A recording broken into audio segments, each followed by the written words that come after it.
Hi hello friends, అందరికీ నమస్తే. నేను మీ పీవీసీ మున్నాని. ఫ్రెండ్స్, ఈరోజు నేను మీకోసం టయోటా ఫార్చునర్ 4x2 అయితే తీసుకురావడం జరిగిందండి. మాన్యువల్ గేర్స్ ఉన్నటువంటి కార్ అండి. ఢిల్లీ కారు ఢిల్లీలో ఉంది. ఇక్కడ నుంచి 2 తెలుగు రాష్ట్రాలకు అమ్ముతాను.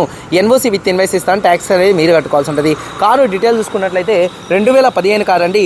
రీడింగ్ 2 లక్షల కిలోమీటర్లు తిరిగింది. 2,05,000 కంప్లీట్ షోరూమ్ ట్రాక్ అయితే ఉందండి. Diesel car, manual gears, first owner car అండి. ఇంజన్ చూసుకున్నట్లయితే ఎక్సలెంట్ కండిషన్లో అయితే ఉందండి. అలాగే టైర్స్ చూసుకున్నట్లయితే ఫ్రంట్ 90 అయితే ఉన్నాయి, వెనకాల 70% అయితే ఉన్నాయి. స్టెప్ని చూసుకున్నట్లయితే 80% అయితే ఉందండి. అలాగే ఎలై వీల్స్ అయితే ఉన్నాయండి. మైలేజ్ దాదాపు 10 మైలేజ్ అయితే వచ్చింది. AC working, music system, power steering, power window, central locking అయితే ఉంది. కీస్ చూసుకున్నట్లయితే 2 కీస్ అయితే ఉన్నాయి, ఒకటి అన్యూజ్ అండి. అలాగే చూడొచ్చు ఇంటీరియర్ చాలా నీట్గా అయితే ఉంది. సీట్ కవర్స్ 100కి 80% సీట్ కవర్స్ అయితే ఉన్నాయండి. అలాగే వెనకాల ఉన్నటువంటి సీట్ కవర్స్ కూడా 100కి 80% అయితే ఉన్నాయండి. కారు వైట్ కలర్ కార్ అండి, నాన్ యాక్సిడెంట్ కార్ అండి. ఫుల్ ఇన్సూరెన్స్ అయితే ఉంది. కారు కాస్ట్ చూసుకున్నట్లయితే 11,50,000 రూపాయలు చెప్తున్నారు. ఫిక్స్డ్ రేట్ కాదు, కొద్దిగా బార్గెనింగ్ అయితే ఉందండి. ఎన్ఓసి ఇస్తా, ట్యాక్స్ మీద కట్టుకోవాల్సి ఉంటుంది. వీడియో కనుక నచ్చితే లైక్ చేయండి. అందరికీ బాయ్, జై హింద్.